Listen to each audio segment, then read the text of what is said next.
E aí, enfim, aí tu conhece o mundão, conhece o pecado, aí vai para as baladas da vida, entendeu?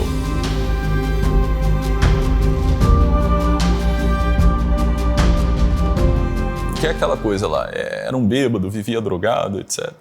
Encontrei Jesus e mudou. Aí, veja, geralmente essas pessoas vão para um... assim, me parece que a experiência comum, digo, mais genérica, pelo menos naquilo que eu tive de experiência, assim, de conversar com as pessoas. Aí essa pessoa, ela entra, assim, no mundão, né? Sei lá, vive sem propósito, começa a praticar uma série de pecados. Aí um belo dia ela vai para um retiro, né? E um retiro, digamos assim, um retiro mais carismático mesmo, mais de linha pentecostal. Retiro da Renovação Carismática, um acampamento da igreja, né? Acampamento, não sei onde você mora, mas pelo menos onde eu morava, essa coisa do acampamento é muito forte, beleza? Eu fui para um acampamento de jovens, assim, da igreja. Um não, vários. Então aí você vai para o acampamento, que é um ambiente isolado, que é um retiro querigmático. O que é um retiro querigmático? É um retiro de primeiro anúncio, digamos assim, de apresentação da fé, mas com toda aquela coisa da sensibilidade, né? Então tem lá um ministério de música, tem o pregador, tem a turma lá que está ouvindo a palestra, tem o palestrante, o pregador, tem os momentos de oração, tem as dinâmicas, os desafios, beleza? E uma reflexão depois, uma liçãozinha de moral aqui e acolá, tem um abraço, tem a tribo, né? Você anda junto com o pessoal, você faz amizade, enfim. Geralmente esses acampamentos são feitos em uma chácara, em uma fazenda, em algum lugar, beleza? Que tu fica mais ou menos isolado mesmo do mundo por uns 3, 4 dias. Aí lá dentro, enfim, você tem esses momentos de pregação, de oração, tá? E digamos assim, de desafio mesmo, de autossuperação. Tá bem? Aí o que acontece? Tu tem um choque de realidade ali dentro desse lugar, tá? Aí tu começa a ir para a igreja, beleza?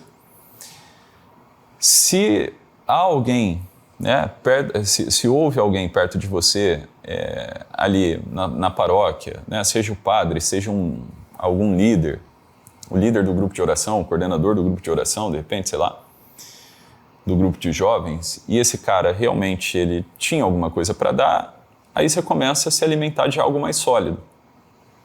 Aí vai entendendo as coisas e tal, beleza? E de repente essas pessoas que foram para um acampamento até fizeram catequese já, mas aquela coisa assim, que tu ia na catequese lá no sábado de manhã, na escolinha, né? E aprendia porra nenhuma, na verdade, assim, tava nem aí para aquilo lá. Aí beleza. Agora, se não existe nenhum bom padre para te acompanhar depois de um retiro desse, né? Vamos supor que na tua paróquia não tem ali um bom padre, um padre dedicado mesmo, tal, que tem doutrina, tá, para dar, ou um líder que tem doutrina para dar, tu fica meio perdido, né? Vai arrefecendo a fé e a coisa fica meio morna, tá certo? Ótimo. E existe um outro tipo de pessoa, tá? Então tem lá uma pessoa que já nasceu no lar católico, tem essa pessoa que nasceu mais ou menos no lar católico, num lar cristão, mas com uma família toda maluca, e aí caiu no mundão, depois veio para a igreja, que eu acho que é a experiência mais genérica.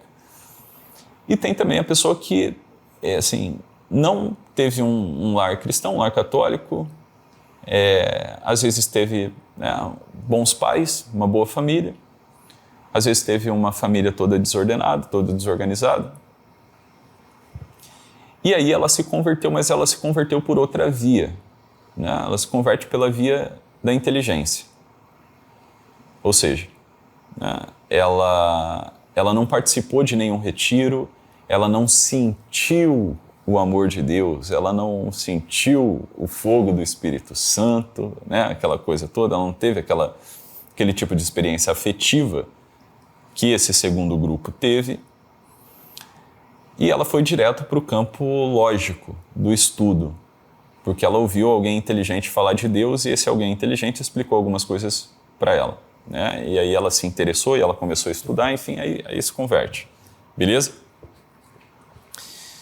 Sem a dimensão ali da experiência afetiva, da fé, né? Beleza.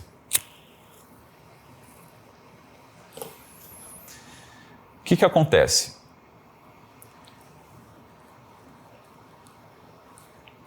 Quando você está num retiro, então eu vou falar dessa experiência que eu acho que é a experiência mais corrente, pelo menos aqui no Brasil, né?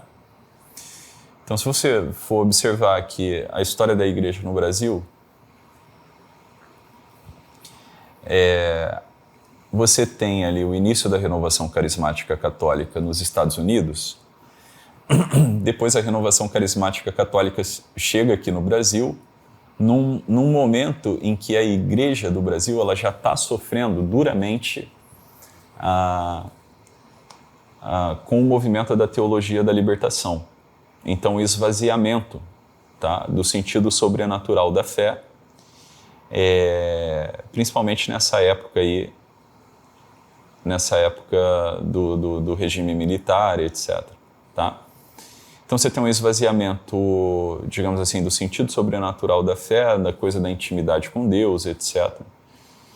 O avanço, né, da teologia da libertação, os seminários começam a ficar mais vazios, né, a tradição deixa de ser aquela tradição forte, católica. E aí surge o Monsenhor Jonas Abib, junto com a renovação carismática, né, que traz, digamos assim, uma dimensão mais sobrenatural e afetiva no relacionamento dos fiéis com Deus. E eu acredito assim, que o trabalho que o Monsenhor Jonas fez, né, que a renovação carismática fez no começo, mas eu estou falando do Monsenhor Jonas porque o Monsenhor Jonas da Canção Nova, fundador da Canção Nova, eu acho que não dá para falar de igreja no Brasil, de história da igreja no Brasil, sem passar pelo Monsenhor Jonas.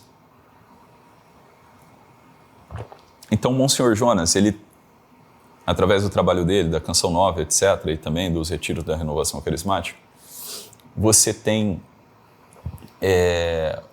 um retorno, digamos assim, ou uma experiência toda nova a respeito daquilo que é ser filho de Deus, daquilo que é ter a Deus como Pai, daquilo que é ser membro da Santa Madre Igreja, né? Então, digamos assim, o Monsenhor Jonas, ele resgatou aquela coisa de você poder chamar Deus de pai, de amigo. Tá entendendo? A intimidade com o Espírito Santo. Então, a oração espontânea, a meditação das Escrituras, né? A renovação carismática é muito devota às Sagradas Escrituras nesse sentido, por vir de uma linha mais pentecostal. Mas os católicos, graças ao Monsenhor Jonas, a Canção Nova, voltaram a ler Bíblia, voltaram a se reunir, voltaram a rezar, né? A fazer penitência, querer ser santo. Beleza? Um método, tá? Ele tem sua importância, mas não é o principal, né? O principal as pessoas voltaram a ter intimidade com Deus, né? Voltaram a querer ter intimidade com Deus a partir da vida do Monsenhor Jonas, do Padre Léo e Companhia Limitada. Beleza? Assim, na época foi um sucesso esse negócio, tá? A explosão da Canção Nova ali nos anos 2000 e pouquinho, tá? É uma coisa impressionante mesmo. O alcance que o Padre Léo teve, que o Monsenhor Jonas teve, a obra mesmo, Canção Nova, é uma coisa que não dá para fazer vista grossa, tá? E aí, beleza. Só para você, fiz esse parênteses aqui para vocês entenderem o que acontece num retiro, né? O que acontece num retiro digamos assim, como que uma pessoa se converte no retiro? Eu não sei se vocês já pararam para pensar nisso. Como que se dá a conversão? A conversão se dá nesse primeiro grau de oração. Então, o que é um retiro da renovação carismática? O que é um retiro mais... o que é um retiro querigmático? O retiro querigmático, ele é esse retiro de primeiro anúncio, né, a respeito dos temas mais principais da fé: o amor de Deus, o pecado, a salvação, o Espírito Santo, a igreja, beleza? Que são os temas do querigma. Querigma significa primeiro anúncio.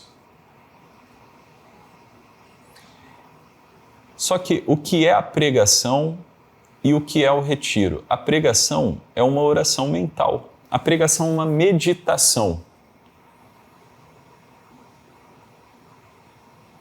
Beleza?